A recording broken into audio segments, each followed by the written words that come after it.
Our conversation on the program today is going to be on the economics of political transition. Interesting times, of course, and a lot of businesses will definitely be trying to cash in on the moment. But let's talk about how this really affects the economy and business operators as a whole. We're having the conversation with an economic analyst, and he's the Chief Executive Officer of UHY Maji & Co., Mr. Gabriel Idahosa. Mr. Idahosa, good morning, and thank you for coming on the program. Thank you. So, seasons like this are usually a mixed bag of opportunities, challenges, and risk. But let's begin with the aspect of risk. How much risk do business operators face at a time like this? Well, the essential risk is changes in policy direction, because you don't know what the new leader is going to do. And generally in Nigeria, we always have issues of policy somersaults when a new government comes in. So major companies generally want to hold on to major decisions, see the way the election goes, and see if the existing president or the new president indicates that there will be major policy changes. So there's significant risk of policy changes from the government side whenever you have a big election at a national level that we are seeing. But apart from policy risk, which other risk the business operators face at this time? Well, that policy risk creates collateral risks because the policy changes may affect you in one way or the other. Then everyone in your value chain, your suppliers, your customers, your business partners, everyone, the bankers, for example, they are looking at how it affects specific industries, the agriculture, manufacturing, oil and gas. They're seeing how, they're looking at how the elections are going to affect it. And then, of course, the insurance industry is looking at the destruction of property related to elections. So for each sector, there are risks that are related to the forthcoming elections. But which sectors in particular are worst hit at this time? You know, because we have a lot of investors and a lot of operators in some particular sectors. You mentioned agriculture, for instance. We also have in manufacturing as well. But which ones in particular feel the pinch at this time, or it's across board? It's across board because when policy changes come, you don't know where they are coming from. If you look at, for example, manufacturing, your cost of raw materials will always be a factor of what government policy says about, for example, priority areas. Government is now looking at agriculture, looking at automobiles. And so if you are in manufacturing and you use raw materials that are predominantly produced in Nigeria, and government is likely to say we should reduce imports, for example, wheat, and then you have to see how that can impact on you. So you always look at how those policies affect not just your industry, but the industries that are related to your industry. So at the end of the day, it comes across the board. Yes, because it starts from the top and moves down the value chain. Yeah, you can't really isolate yourself from those changes when they start to happen. But if you are going to look at an industry that will be severely impacted, it has to be the construction industry. Because, why the construction industry? With what we are seeing, all the budgets are going down. All the budgets, state, federal, local government, all budgets are going down. And construction projects are going to be highly, highly selective for government. A lot of the projects we have now have maybe either be stalled because there's no money to do them, or they're just going to be cancelled. And so if you are in construction or construction related, like building materials, the horizon, it will be quite challenging. The market probably dry up. But what about cross-border trade with neighboring countries or even international countries? Would this be affected in a positive or negative way? Well, cross-border essentially is driven by a domestic situation. If we have less money to import, it means all the exporters who export to Nigeria will find a smaller market to supply to.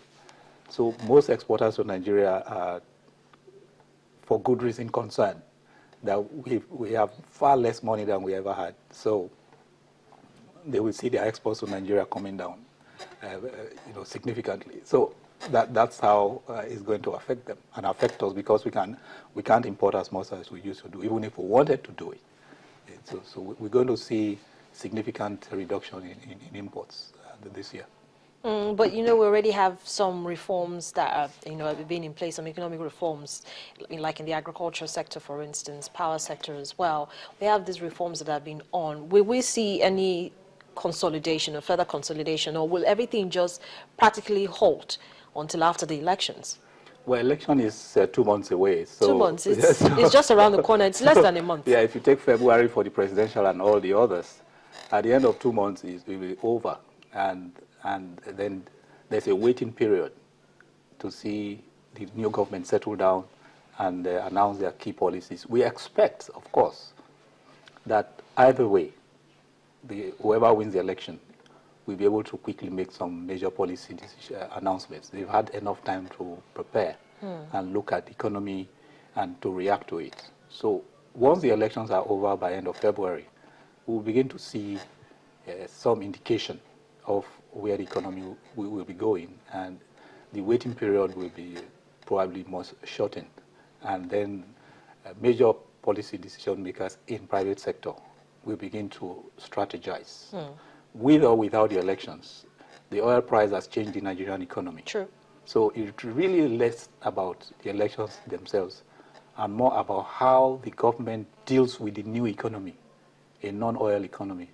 How quickly the new government is going to adjust itself to a non-oil economy. That's what major economic players are looking at. How, with what determination, with what speed, will government begin to say, look, let's zero out oil. Oil is no more part of the economy. What are the new things we are going to do? And how are they going to engage the private sector in all the things we need to do to have a new economy that is not predicated on the price of oil?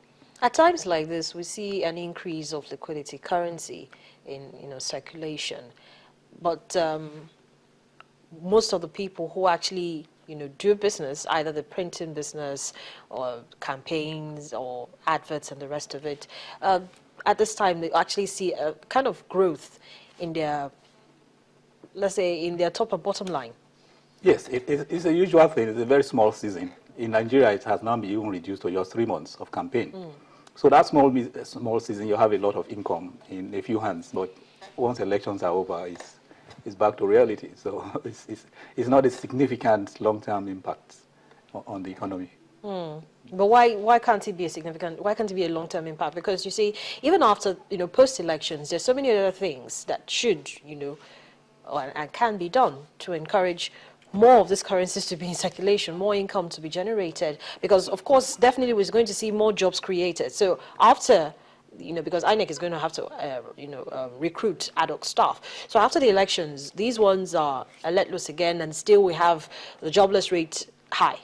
Yes, that's why the policies of the new government are more important than the election liquidity that you see. The election liquidity, whether it's in advertising, in printing, in ad hoc staff, just dries up after the elections. And then you now look at what is the government planning to do. To sustain at least the job creation. Yes, what are they planning to do? You're going to give them about, say, 2 to 3 months, March, April, May, to begin to put those plans in place and kickstart implementation. So real serious economic activity is coming down the road, June, July. So we are looking at a 6 or 7 months real active economy. But what are the implications of all these distractions to the detriment of governance? Well, it's not a distraction in a democracy. You have to be ready for it every 4 years, or 5 years, or 7 years, depending on which country. That's the price of democracy that the modern world are ever ready to pay. So every election season, it must come and go. The important thing is how we manage it. A lot of countries, most governments hit the ground running because during election time they are planning. So once the results are announced, you see a president announcing all his major appointments the next day or two, and setting up the policy platform, talking to all major partners, calling meetings with the private sector, talking to their major foreign international partners, business partners, development partners. They do this very quickly because they've done all the planning. They are doing two things. They are supposed to do two things at the same time. You are campaigning, you are planning if you win. So once you win, you don't wait until you are sworn in before you start working. But, looking at what I said about there's usually a lot of spending at this time, does it have any macroeconomic implications? Yes, of course. This quarter where you have all this planning, all this expending, it has a little bit. But unfortunately this year it happened at a time when the oil price was crashing. So you don't see the politicians spending the kind of, really big spending that you see at this time. Because, sorry, there's no much money to do it.